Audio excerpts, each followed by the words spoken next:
സകല കലാപരങ്ങളും കണ്ണ് മാത്രമല്ല സകലതും ചെയ്യുന്ന അദ്ദേഹത്തിന്റെ കഥാപുസ്തകങ്ങളായിട്ട്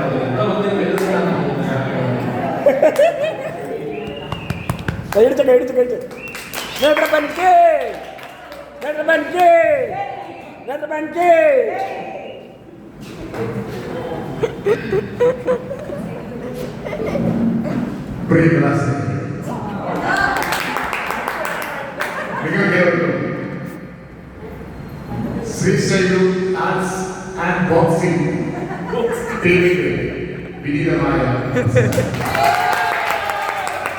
ഈ മഹനീയ മുഹൂർത്തത്തിൽ ഞങ്ങൾക്ക് ഇത്തരം വേദിയിൽ പരിപാടി അവതരിപ്പിക്കാൻ അവസരം തന്ന ഇതിന്റെ മുഖ്യ സംഘാടകനായ ശ്രീ മോഹനൻ പൂജയോട് അദ്ദേഹത്തിന്റെ സഹപ്രവർത്തകരോടുമുള്ള അഗീതമായ നിരവധി കലാകാരന്മാരെ അടിയിൽ തടയിൽ പഠിപ്പിച്ച് Srisailam academy of sports and cricket team അതിന്റെ പ്രവർത്തനം മുന്നോട്ട് പോയിക്കൊണ്ടിരിക്കുകയാണ്. ഭരതനാട്യം, മോഹിനിയാട്ടം, ചാക്യാർകൂത്ത്, കഥാപ്രസംഗം, അധികപ്രസംഗം, ഫ്രണ്ട്, കടവ്, കുട്ടികാലഘട്ടം തുടങ്ങി എല്ലാ കലാകായിക പരിശീലനത്തിനും സമീപിക്കുക Srisailam arts and cricket academy Mannuthy. Phone number 99467488.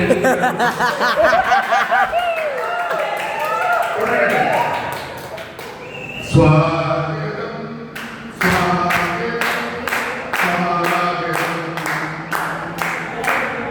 സ്വാഗതം സ്വാഗതം കൂട്ടുകാരെ, സ്വാഗതം സ്വാഗതം നാട്ടുകാരെ, സ്വാഗതം സ്വാഗതം കൂട്ടുകാരെ, സ്വാഗതം പൂച്ചെണ്ടുകൾക്കിടുന്നു. സാദരം കേൾക്കുക പ്രേക്ഷകരെ, സ്വാഗതം കേൾക്കുക നാട്ടുകാരെ. ആടുക പാടുക കേൾക്കുക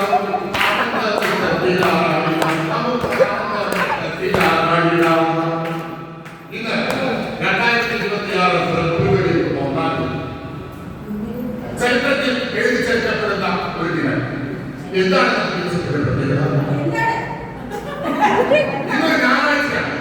അതാണ് എന്തുകൊണ്ട് വെള്ളിയാഴ്ച ആയില്ല? ജനുവരി 31 ഫെബ്രുവരി 2 ശുഭദിനമാണ് ഫെബ്രുവരി 1. അതാണ് അതുമല്ല പിന്നെ എന്താണ് അമേരിക്കൻ പ്രസിഡന്റ് ഡൊണാൾഡ് ട്രംപ് യുദ്ധം പ്രഖ്യാപിച്ചു. അതോ നമ്മുടെ ഭാരതത്തിൽ നടക്കുന്നതാണ്. എന്താണ് ഈ ദിവസത്തിന്റെ ഈ ചോദ്യം പ്രേക്ഷകരുടെ ചിന്തകൊണ്ട് ഞാൻ നിങ്ങളുടെ ശ്രദ്ധ ഒരു റെയിൽവേ സ്റ്റേഷനിലേക്ക് അതിലേക്ക് ട്രെയിൻ കുതിച്ചു വാങ്ങുന്ന റെയിൽവേ സ്റ്റേഷനാണ് അല്ല. ബുള്ളറ്റ് ട്രെയിൻ കുതിച്ചു വാങ്ങുന്ന റെയിൽവേ സ്റ്റേഷനാണ് അല്ല. ഇനി വരുന്ന പ്രതീക്ഷിക്കുന്ന റെയിൽവേ സ്റ്റേഷനാണ് അതുമല്ല. 6ാം കേസാണ് അതുമല്ല. വന്ദേ ഭാരത്, അമൃത് ഭാരത്, മഹാഭാരത് മഹാഭാരതല്ല, വന്ദേ ഭാരത്, അമൃത് ഭാരത് മുമ്പ് ഇന്നത്തെ ഇലക്ട്രിക് ട്രെയിനുകൾക്ക് മുമ്പ്, ഡീസൽ ട്രെയിനുകൾക്ക് മുമ്പ് കൽക്കരി ട്രെയിൻ ഓടിയിരുന്നു. ആ ഒരു കാലത്താണ്, അത്രയും വർഷങ്ങൾക്ക് മുമ്പ് ആ റെയിൽവേ സ്റ്റേഷനിൽ നമ്മുടെ നായകൻ എങ്ങോട്ട് പോകുവാൻ വേണ്ടി നിൽക്കുകയാണ്. എന്താണ് അതിന്റെ ഉദ്ദേശം? ആരാണ്?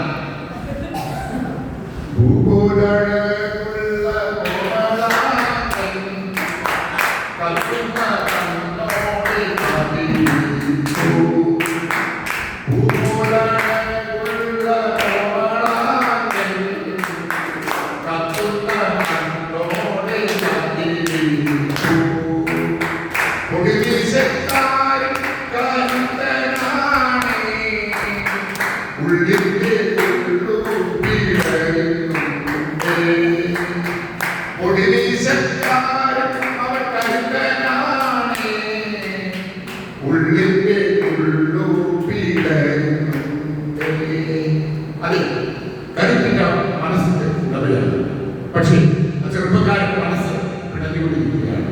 ചെറുപ്പക്കാരൻ ട്രെയിൻ കാത്തിരിക്കുകയാണ്. ജീവിതത്തിലെ കഷ്ടപ്പാടുകളുടെ പാണ്ഡവരെ കൊണ്ട് കലയിലേക്ക് ഇങ്ങോട്ട് പോകുവാനുള്ള ഒരു തയ്യാറെടുപ്പാണ്. ആരാണ് ഡിഗ്രി പഠനം ആദ്യമായി ഉപേക്ഷിച്ചുകൊണ്ട് ജീവിതം മെച്ചപ്പെടുത്തുവാൻ ആ പയ്യൻ ഇന്ത്യയുടെ തലസ്ഥാനമായ ഡൽഹി ലക്ഷ്യമിട്ട് പോവുകയാണ്. തന്റെ ജീവിതം എങ്ങനെയെങ്കിലും കരുത്തിൽ ആ ചെറുപ്പക്കാരനുണ്ടായിരുന്നു. പ്രത്യേകിച്ച് എന്ത് ചെയ്യണം എന്ന പദ്ധതികളൊന്നും അദ്ദേഹം ഉണ്ടായിരുന്നില്ല. എങ്ങനെയും രക്ഷപ്പെടണം എന്ന അവരുടെ ചിന്തമാണ്. ആ തീവണ്ടി അവരെ കുറിച്ച് യാത്ര തുടങ്ങി. വണ്ടി പുക വണ്ടി, വണ്ടി പുക വണ്ടി, വണ്ടി വണ്ടി നിന്നെ പോലെ അതെ, ആ ചെറുപ്പക്കാരുടെ മനസ്സിലില്ല ആ വണ്ടിയെ പോയി വിശപ്പും കഷ്ടതയും ആർക്കെയും അയാളെ കൂടുതൽ കരുത്തിലാക്കിയായിരുന്നു. ഡൽഹി പാഠപുസ്തകത്തിൽ ഇന്ത്യയുടെ തലസ്ഥാനങ്ങളിൽ പഠിച്ച ഡൽഹിയല്ല യഥാർത്ഥ ഡൽഹി. രാഷ്ട്രീയക്കാരുടെയും ബ്യൂറോക്രാറ്റുകളുടെയും കളി നിറഞ്ഞ ഡൽഹി. ഡൽഹിയിലെ മഞ്ഞും തണുപ്പും വെയിലും ചപ്പാത്തിയും പരിപ്പും അയാൾ കൂടുതൽ കരുത്തുണ്ടായി. പഠനം പൂർത്തിയാക്കി ഡൽഹി സെക്രട്ടറി തന്നെ ജോലിക്കുകയായി. തന്റെ സ്വപ്നങ്ങളെല്ലാം നടപ്പിലാക്കുവാൻ ആ ചെറുപ്പക്കാരന് സാധിക്കുമെന്ന് ഉറപ്പുവരുന്ന സമയത്ത് പക്ഷേ അദ്ദേഹത്തെ ജന്മനാട് മാടി വിളിക്കുന്നുണ്ടായിരുന്നു. മാമലകൾക്കപ്പുറത്ത് മലയാളമെന്നൊരു നാടുണ്ട്, കൊച്ചു മലയാളമെന്നൊരു നാടുണ്ട്. അതെ, മലയാളത്തിൽ കഴിയുക അദ്ദേഹത്തിന് ഒരിക്കലും വിട്ടുകൊടുക്കാൻ സാധിച്ചില്ല. കേരളത്തിൽ ബാങ്ക് പരീക്ഷയിൽ ഉന്നത വിജയം കരസ്ഥമാക്കിയ നമ്മുടെ നായകൻ, ക്ഷമിക്കണം ഞാൻ ഇതുവരെ അദ്ദേഹത്തിന്റെ പേര് പറയും. ആരാണ് നായകൻ? അതെ, കൊച്ചി കൃഷ്ണൻകോച്ചി. സ്റ്റേറ്റ് ബാങ്ക് ഓഫ് ഇന്ത്യയിൽ ജോലിക്ക് കയറി ബാങ്കിന്റെ സിംഹാസനം അദ്ദേഹം കണക്കുകളുടെയും നോട്ടുകളുടെയും ലോകത്ത് അദ്ദേഹം തന്റെ മികവ് തെളിയിച്ചു. കാലം കടന്നുപോയി. വിവാഹം പ്രായം നടന്ന ആ കോമളനെ തേടി ഒരു യുവസുന്ദരി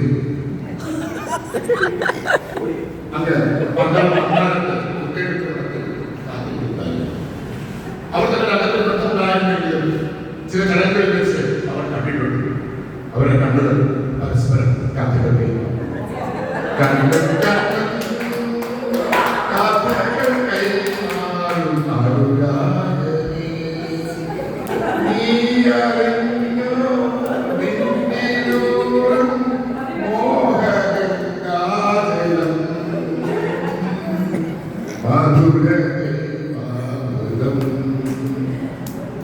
കൃഷ്ണനാഥ് പോലെ, ശിവന് പാർവതി പോലെ, രാമന് സീത പോലെ, ഷാജഹാൻ മുംതാസ് പോലെ കൊച്ചി കൃഷ്ണൻ ഗീത.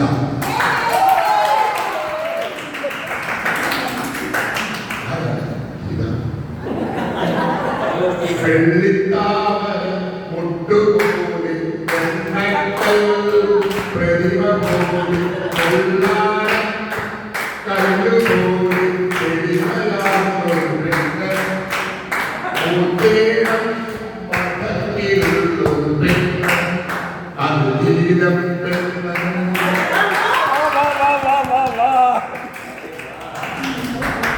കനിഷ്ഠമായ ഭാവിയിൽ ഭീഷണമായ ഓരോ കൊച്ചുകൃഷ്ണൻ എന്ന മനുഷ്യനെ കാര്യത്തിന്റെ മനസ്സിലുള്ള ഉള്ളവനാണ് പതിക്ക് വിശിക്കപ്പെട്ടുള്ള ഒരു ദുഃഖമൂടി സമൂഹം അദ്ദേഹത്തിന്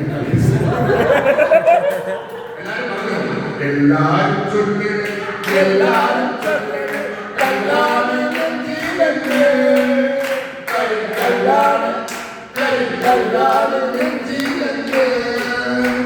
എന്നാൽ കാലം അദ്ദേഹത്തിന്റെ കാര്യത്തിന്റെ ഇരുമിന്റെ ശക്തിയുള്ള മനസ്സിന് വെണ്ണ പോലെ ഒരുക്കി.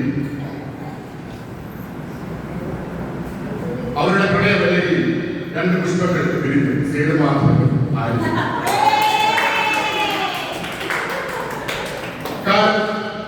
മുന്നോട്ട് പിന്നേക്ക് കുതിച്ചു. അദ്ദേഹത്തിന്റെ കാര്യത്തിലുള്ള മനസ്സിനെ വെണ്ണ പോലെ വിരിച്ചുകൊണ്ട് ഇപ്പോൾ അദ്ദേഹം സൗമ്യനും സഹൃദയും സർവോപരി പരോപകാരിയുമായി വിശ്രമജീവിതം ആസ്വദിക്കുന്നു.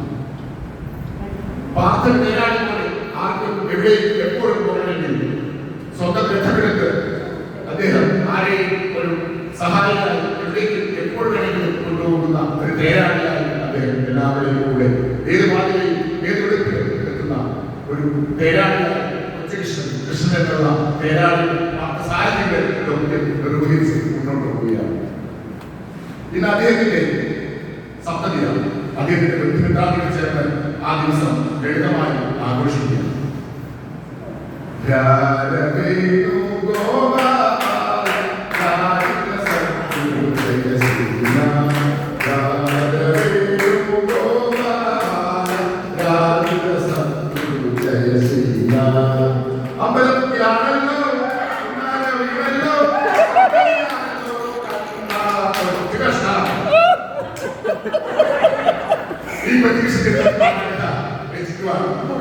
ഏകദേശം 1 വർഷക്കാലം ഞാൻ അലഞ്ഞു.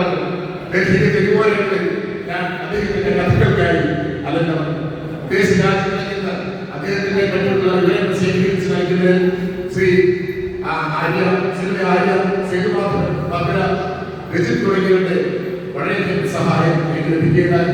കൂടാതെ സമഗ്ര വിവരങ്ങൾ ഇതിന് സഹായിച്ച ഞങ്ങളുടെ ശ്രീ ശൈലം ആർട്സ് ആൻഡ് സ്പോർട്സ് അക്കാദമിയുടെ മാനേജിംഗ് ഡയറക്ടർ ശ്രീ ശൈലജൻ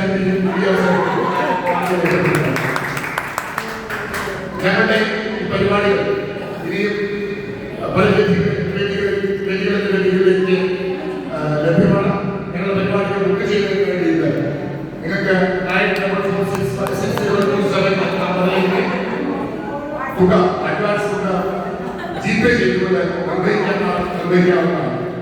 ഇത്രയും നേരം ഈ കഥ ഇത് ആസ്വദിച്ചിട്ടുള്ളൂ. അതിന്റെ സംഭാവനകൾ ജിപേ വഴി നൽകാവുന്നതാണ്. സംഭാവനകൾ ഉപകാരമായ പരിപാടി ഗംഭീരമാകുമെന്ന് കൂടി അറിയിച്ചുകൊള്ളുന്നു. എന്തായാലും ബക്കറ്റില്ല. ഇന്ന് ഈ പരിപാടിക്ക് വേണ്ടി ഈ പരിപാടികൾ കാണാൻ കണ്ട് ആസ്വദിച്ച് സഹിച്ചിരുന്ന എല്ലാവർക്കും നല്ലത് മാത്രം